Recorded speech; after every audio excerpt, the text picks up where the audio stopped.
Buenos días, hoy presentaremos en base a la guía GES de la displasia broncopulmonar del prematuro.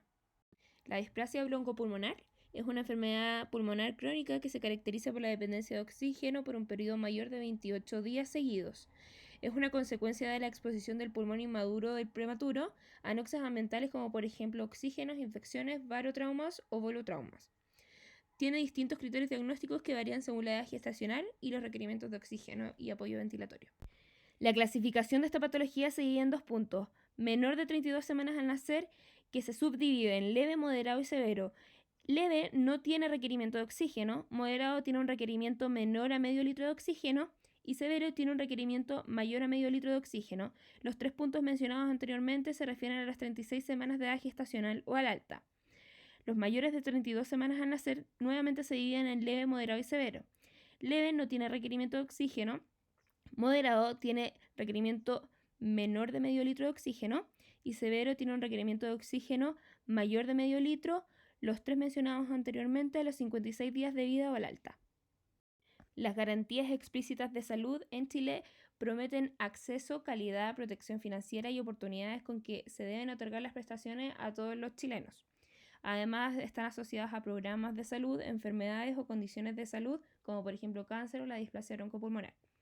El Fondo Nacional de Salud y las instituciones de salud provisional tienen que asegurar obligatoriamente que se cumplan todas estas garantías a sus respectivos beneficiarios, es decir, los ciudadanos, ya que es su derecho. En cuanto al alcance de esta guía, esta entrega recomendaciones permitiendo un adecuado diagnóstico, manejo y tratamiento de displasia broncopulmonar.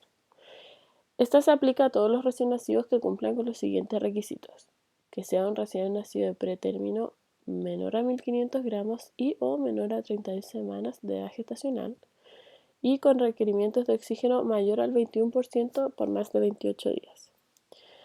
Al cumplir con estos criterios, hará que se puedan hacer efectivas las garantías para el tratamiento de las complicaciones y secuelas de la prematurez. Esta guía está dirigida especialmente a aquellos médicos neonatólogos, broncopulmonares, pediatras, enfermeras y matronas que atienden a los recién nacidos. Esta guía cuenta con 3 objetivos. El primero de ellos es recomendar actividades de prevención de displasia broncopulmonar. También actividades que permiten realizar un adecuado diagnóstico y tratamiento de esta y recomendar un correcto seguimiento de pacientes que presenten esta patología. En cuanto a las recomendaciones que realiza esta guía, podemos encontrar las siguientes. Prevención del parto prematuro, es decir, frenar este parto e inducir la maduración pulmonar, siempre que se hayan alcanzado 24 o más semanas de gestación. Uso de corticoides prenatales, ya que esta puede reducir la severidad de la enfermedad de membrana hialina y disminuir el riesgo de una displasia broncopulmonar severa. Usar surfactante precozmente. En cuanto a la nutrición, esta dependerá si es una displasia broncopulmonar leve, moderada o severa. En cuanto a la ventilación mecánica, vamos a utilizar preferentemente el CPAP. De no ser así, vamos a utilizar una ventilación mecánica convencional. Respecto a la oxigenoterapia, es fundamental vigilarla muy de cerca, ya que debemos mantener los rangos de saturación de acuerdo con la edad gestacional. En cuanto al cierre precoz del ductus, se recomienda cerrar este de manera precoz, con indometacina o ibuprofeno, según el protocolo nacional. Debemos tratar precoz y oportunamente las infecciones sistémicas y pulmonares.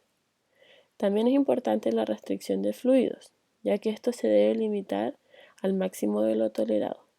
Pero la restricción excesiva no es adecuada, ya que esta puede limitar la nutrición. También es recomendado el uso de vitamina A. En cuanto a la sospecha de esta patología, esta debe ser oportuna y ser sospechada en todo recién nacido prematuro, generalmente menor a 32 semanas, que haya cursado con un síndrome de distrés respiratorio inicial, que haya sido con o sin un ductus arterioso persistente y con o sin infecciones pulmonares. Este también puede estar aún conectado a ventilación mecánica a los 10 a 14 días de vida, en el cual no es posible bajar los parámetros de ventilación. En cuanto a la clínica, nos podemos encontrar con taquipnea, retracción costal, estertores variables y requerimientos de oxígeno por más de 28 días. Y en lo radiológico podemos encontrar opacidades difusas, áreas de mayor densidad, atelectasias cambiantes de ubicación e hiperinsuflación pulmonar. El diagnóstico se hará a los recién nacidos menores de 1.500 gramos o también a los menores de 32 semanas que tengan requerimiento de oxígeno mayor a 21% por más de 28 días. Este requerimiento de oxígeno será confirmado registrando la saturometría continua por 12 horas. En cuanto al tratamiento, primero se administrará oxígeno según los requerimientos del recién nacido para lograr la saturación recomendada. Se administrarán diuréticos como la furosemida en primera línea o tiacídicos para pacientes con displasia severa. También se administrarán teofilinas como la cafeína por su efecto diurético y broncodilatador. Se utilizarán broncodilatadores si existe algún cuadro de hiperreactividad bronquial con síntomas de obstrucción. En este caso se utilizará salbutamol o bromuro de ipatropio. Por otro lado, puede requerir el uso de corticoides orales o parenterales o bien esteroides inhalados dependiendo de la severidad del paciente. Si el paciente es hipersecretor o sufre de atelectasia, necesitará kinesioterapia respiratoria. Se realizará una fibrobroncoscopía si el neonato requiere ventilación mecánica y presenta una falla en la extubación, o también se realizará si presenta atelectasia o sospechas de daño en la vía aérea. La polisomnografía es un examen que utilizaremos cuando el recién nacido tenga apneas persistentes. En cuanto a la alimentación, debemos lograr un aporte nutricional entre 140 y 180 calorías por kilo por día. Y por último, tendrá una restricción de fluidos. Dentro del seguimiento que debemos realizarle al paciente existen 4 objetivos principales. Primero, la prevención de la morbimortalidad en los 2 primeros años de vida del paciente. También, coordinar con atención primaria para proveer un tratamiento adecuado y oportuno de la patología. Contribuir a mejorar la calidad de vida del paciente displásico y, por último, integrar al niño a la comunidad y a su familia en las mejores condiciones de salud.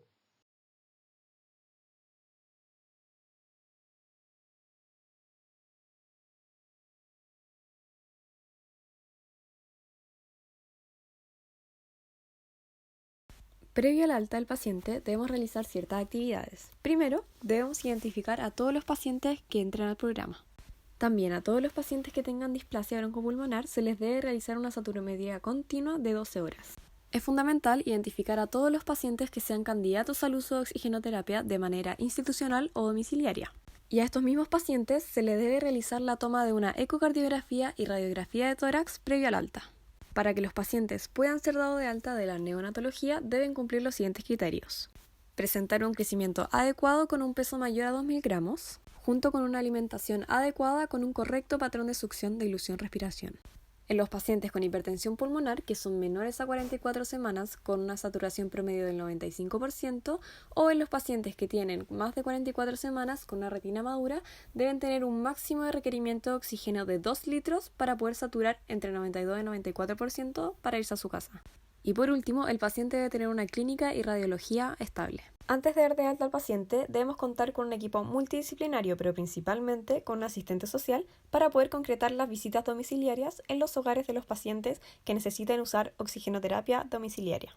También es fundamental contactarnos con los padres del paciente para poder así educarlos sobre los cuidados que requerirá por su patología, como por ejemplo el no asistir a la sala cuna durante los 2 primeros años de vida. Además, evitar el contagio de infecciones respiratorias de manera extra e intrafamiliar.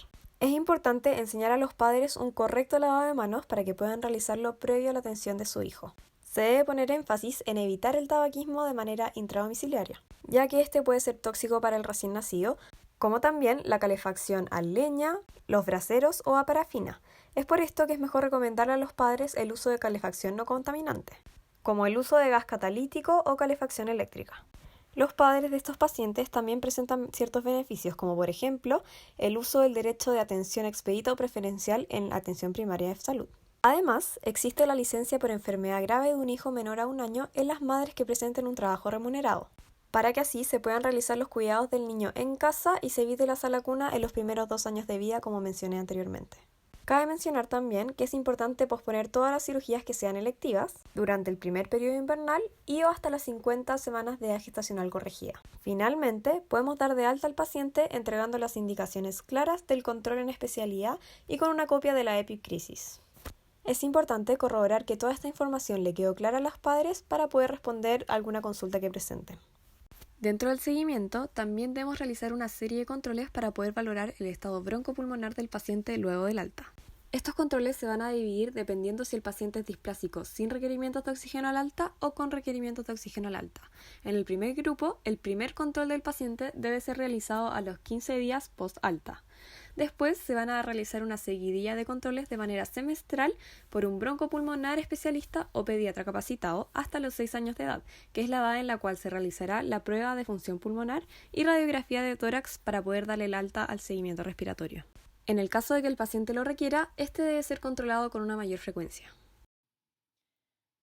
Por otro lado, si es que nuestro paciente displásico fue dado de alta con requerimientos de oxígeno, tendrá su primer control a los 7 días de alta. Luego, este será cada 2 meses por este médico especialista o bien por un pediatra capacitado, al menos los primeros 6 meses después del alta. Esto según el programa de oxígeno domiciliario. A continuación, tendrá control bimestral hasta los 12 meses, semestral hasta los 2 años de edad corregida y anual hasta los 7 años, edad a la que se realizará una prueba de función pulmonar y radiografía para ver el avance del estado de salud de nuestro paciente.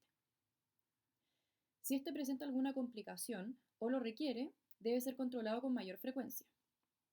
Además, se deben hacer al menos 2 visitas domiciliarias post-alta el primer año de vida y se debe cumplir con las inmunizaciones correspondientes. Estas serían la vacuna de palivizumab, que sirve para prevenir la infección por virus sincicial respiratorio, la vacuna antineumocócica y la antiinfluenza. Para concluir, la displasia broncopulmonar continúa siendo la enfermedad pulmonar crónica más frecuente que afecta al recién nacido de muy bajo peso. Esto contribuye a su morbilidad y mortalidad. Es una enfermedad multifactorial, siendo los principales factores de riesgo la inmadurez pulmonar, la hiperoxia, el varo-volutrauma y la inflamación e infección. La ventilación mecánica continúa siendo un importante factor de riesgo, por lo cual debe ser utilizada con precaución y solo cuando esté claramente indicada. Además, la persistencia del ductus arterioso se ha asociado también a displasia broncopulmonar, por lo cual el cierre farmacológico precoz podría disminuir la incidencia de esta complicación. Dentro del rol de la matrona, debemos ser conscientes en la administración de oxígeno, ya que un mal manejo de este puede traer consigo complicaciones para nuestro paciente, como lo es la displasia broncopulmonar. También debemos desarrollar un ojo clínico para pesquisar precozmente signos y síntomas de esta enfermedad, como podrían ser coloración azulada de la piel denominada cianosis, respiración acelerada, dificultad respiratoria, entre otros. Debemos encargarnos de que se cumplan los pasos de la patología GES, ya que son garantías que deben otorgarse de manera obligatoria a sus respectivos beneficiarios de manera legal. Por último, es muy importante mantener a los padres siempre informados y contenidos para disminuir sus miedos y ansiedades.